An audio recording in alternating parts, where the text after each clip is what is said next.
Rima, I'm so happy to have you here today on our little podcast without coffee, but that's okay. We could talk about that in a second.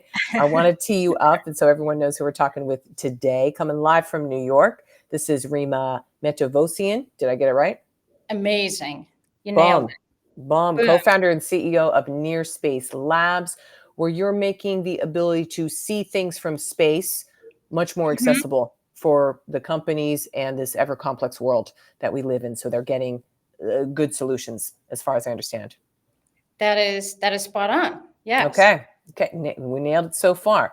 Okay, Rima, we were just talking about coffee, and we are not drinking coffee right now. Unless, was that coffee that you just had? It's This later was in Brooklyn. a coffee protein shake. A protein shake with coffee in it. Perfect. Yes. Is that what powers you on the daily, would you say?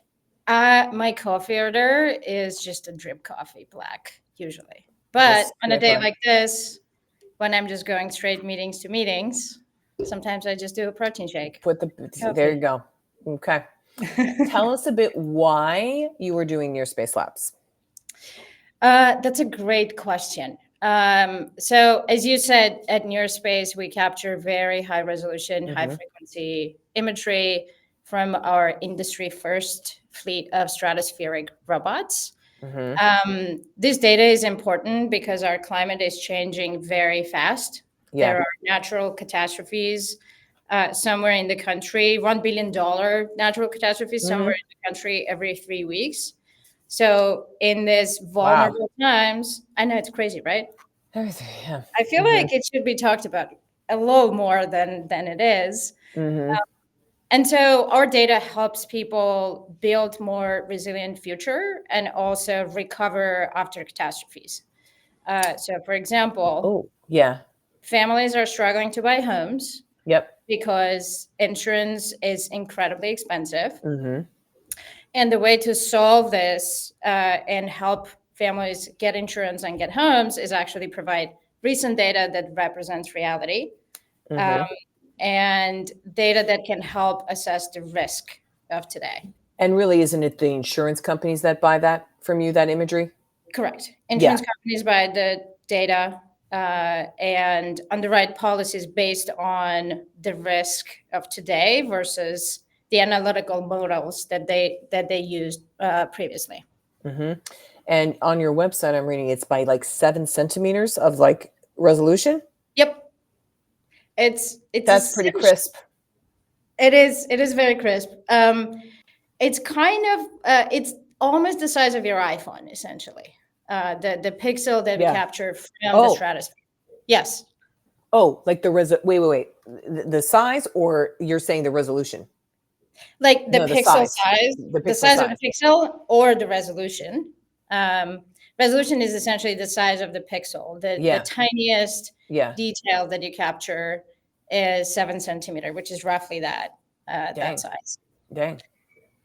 What it helps to do and why it matters is, for example, something that folks don't realize is the roof material that they use for their houses drives their insurance price dramatically. So, for example, whether you have a metal roof or a shingle roof, it really matters. And to be able to distinguish the materials, you really need higher resolution data to do that. And that's just one of the many examples where resolution actually drives value for the consumer.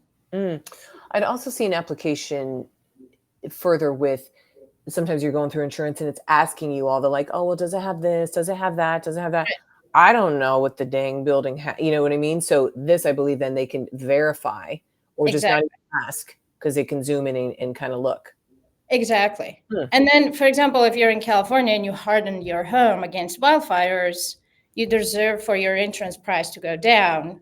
So updated recent imagery can actually help insurance companies assess that and then reduce your insurance premium, for example, or actually be able to underwrite in California. As we know, that's a huge issue.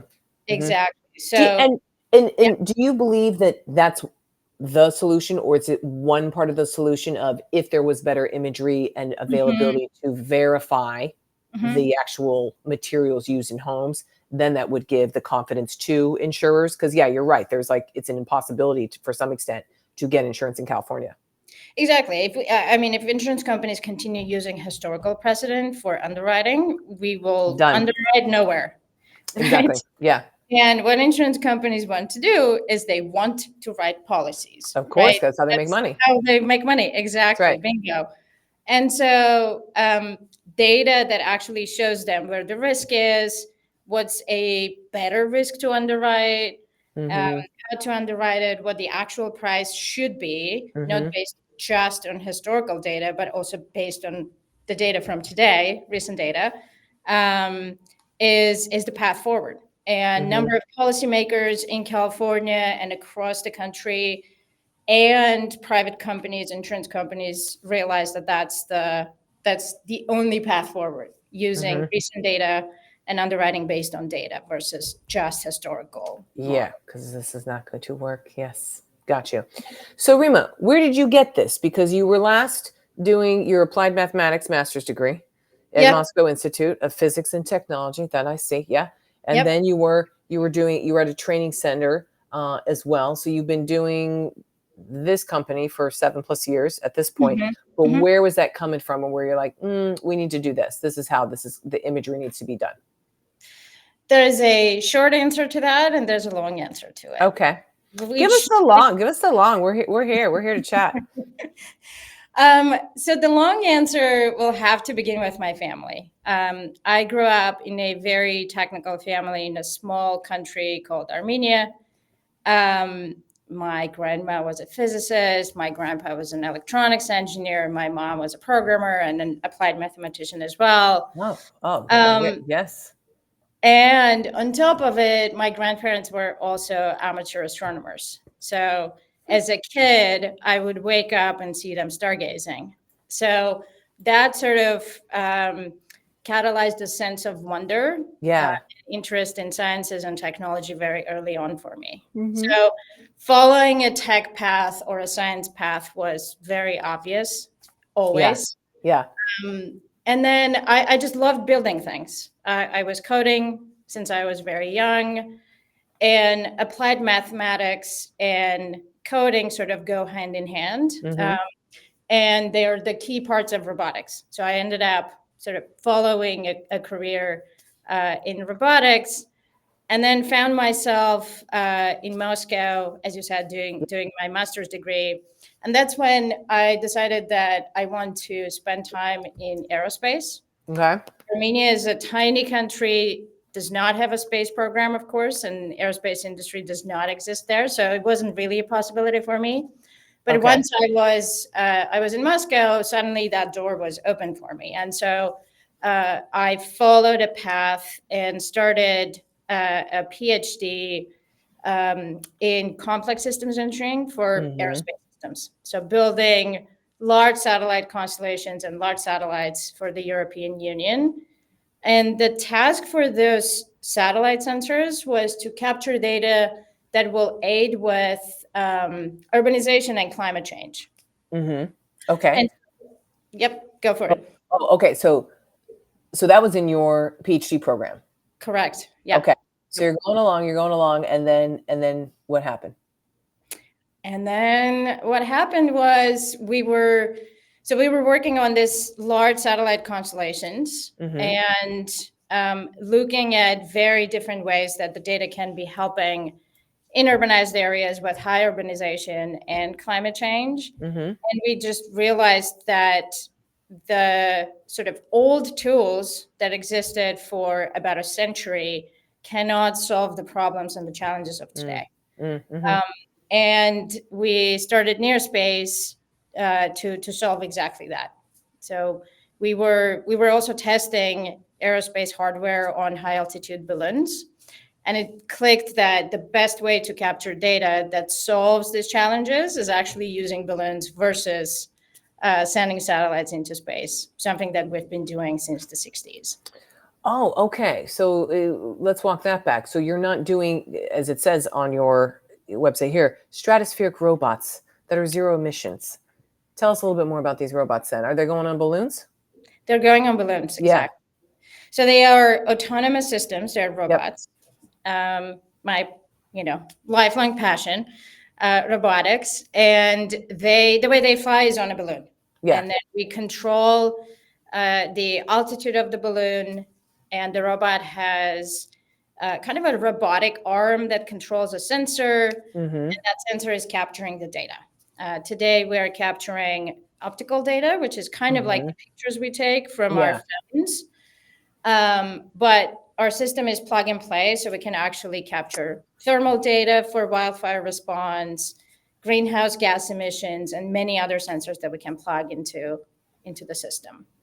Got it. And you call this the Swift is a robot, right? We call this the Swift. Swift.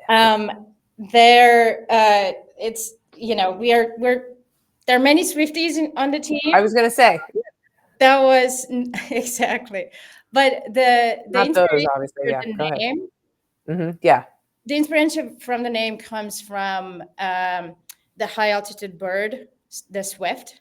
So our robots fly in the stratosphere, which is high altitude. It's twice higher than planes, but much lower than satellites. Mm-hmm. So that's why we decided to call our robots Swifts. Oh, so because there's a swift bird flying up there? Yeah, it's a high altitude, long endurance bird. It looks beautiful. You should check. Oh, Ramel, note for the producer, like throw up the swift bird. I want to see this thing. Okay, fun. Okay, so yes, as I'm going through this and I'm looking at this, Rima, Yes. you've got your Earth satellite here. Then you're sending the balloon up, Yep. and then the balloon is staying in orbit. Like, give us like a case study actually on this. I'm the customer. I'm like, hey, I'm an insurance person. Hey, I want to look at Florida homes. I don't know anything about the materials on their roofs. I want to work with you. How does that look? Yeah. So, I think a very interesting case study would be you're in Florida. There was a hurricane. Okay. And multiple homes are damaged. And I insured all of them, let's say. You insure all of them, or you insure many of them. Then there are 2-3 other insurers that insure other homes in the same city or locality. What happens is we are able to deploy after this catastrophe very quickly. Yeah. Capture data that helps insurance companies process claims within hours instead of weeks and months. Oh, okay. That's a strong use case for sure. And so, if you think about the consumer, it's a very vulnerable time, and one of the first calls is actually to their insurer that they make. Last thing they want to do is to be dragged around for months. Of course. While the insurance company is trying to resolve claims. And look, after a hurricane, it's not an easy job to send people to assess damage manually, right? It is naturally going to take a long time. This is where high resolution imagery comes into play and aids assessing the damage after catastrophes. Oh, but how close do you need to be physically to the location that the imagery is coming? Because you're saying, it's hard to access areas that are tremendously, swamped over, let's say, or there's floodwaters and stuff. So how do you then skirt that? Great question. So today we have, we call them pods. We have operational infrastructure all across the country. So we're able to deploy after a catastrophe anywhere in the country within a day. Great. So you could be in Arizona. Are very small. You don't need aerodromes. You don't need cranes. They literally fit in the carry-on size suitcase. So even if we don't have infrastructure somewhere, it would be very easy for me to grab one and just fly to the location and launch it on the spot. Oh, okay. So that's where the flexibility of our technology really unlocks use cases that were otherwise impossible. Because with a satellite, for example, these are very large devices, satellites, multiple tons. And already on the launch pad, this technology is 5 years old because it took a certain company like Lockheed, for example, to build the satellite in 5 years. Versus in our case, we are able to assemble our robots within a few days, launch them very quickly. We don't need rockets or, airports, etc. Pretty nice, Rima. Pretty nice. I Are you know. having fun? Sorry? Are you having fun? I'm having a ton of fun. Yeah. Okay. Yeah. Tell me more. Why is it fun? It's a dream job. It lets me. I have a dream job. It lets me be creative. I love the people that I work with. I do meaningful work. I help with climate resilience. Yeah. I know we're having impact all across the country today. I mean, it really doesn't get any better than this. Love that you say that. That's good for founders to remember. It doesn't get better than this. It doesn't. Except maybe more growth, maybe an exit. But yeah, of course. Absolutely. Yes, of All course. in due time. All in due time. Exactly. Rima, what about your latest unlock? Is there like and I've called it like a hack before, but just something where you're like, I really unlocked this as a process, as a personal thing, whatever it is. Totally. A little over a year ago, I started powerlifting, which has been a really fun and transformative journey for me. Oh, okay. What Yes. made you even go, powerlifting? Yes, I'll try. Honestly, it was kind of an accident, to be honest. Okay. I've always exercised. I, kept active. Mm-hmm. And then I just found that lifting really heavy weights really helps me. Yes. It's fun. It's actually very meditative. Mm-hmm. You do a very heavy set, and then literally the only thing you can do is sit there and follow your heartbeat and rest and then lift again. So it's actually quite an incredible way to get out of your head. Yeah. And have time for yourself. So yes, and what's the process? Like, how often are you doing this? Great question. Do you do it for a long time? Well, yeah, tell me. Yes. So I have 4 powerlifting training sessions a week. Okay. And then I have 3 days where I have cardio. Okay. So I exercise. So you're doing a mix. Okay. Okay. Yeah. So what's one of your favorite power moves or power lifts? Good question. I'm really enjoying my squats these days. Okay. I'm on a roll with them. How much can you squat? Yesterday I squatted. My largest set was 76 kilograms, and I should know this in pounds. No idea how much it is in pounds. Let's look it up. So you said 4 times. That was my heavy set. Okay. Okay. That's 167 Rima pounds. 167 pounds times 4, Beck. My one rep max is close to 90 kilos, which is closer to 200 pounds, maybe.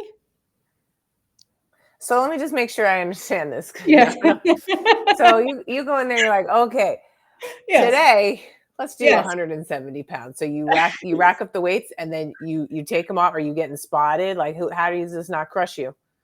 Good question. I mean, I've seen clips and things, but I actually don't know, like, how does this work as an actual exercise?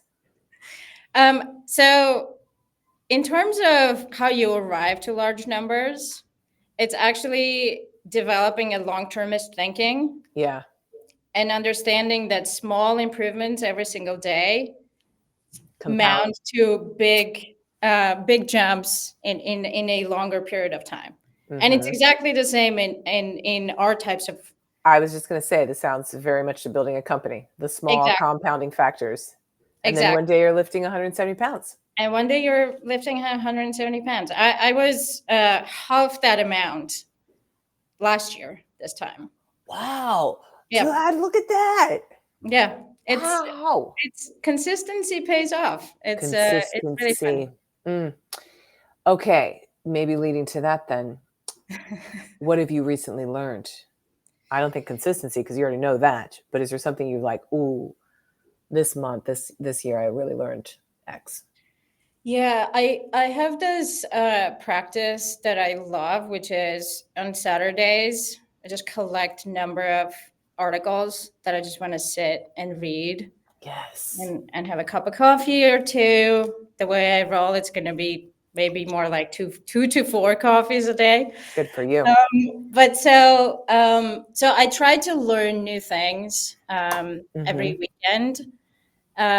the one that I learned this weekend that really blew my mind was this article that was called "Solar Punk in Africa." Oh, So it was a I don't know this. fully, Yeah, yeah, check it out. It's I'm super doing it now. cool. In Kenya, there was a full-on grassroots movement to adopt solar and electrify villages that didn't have electricity.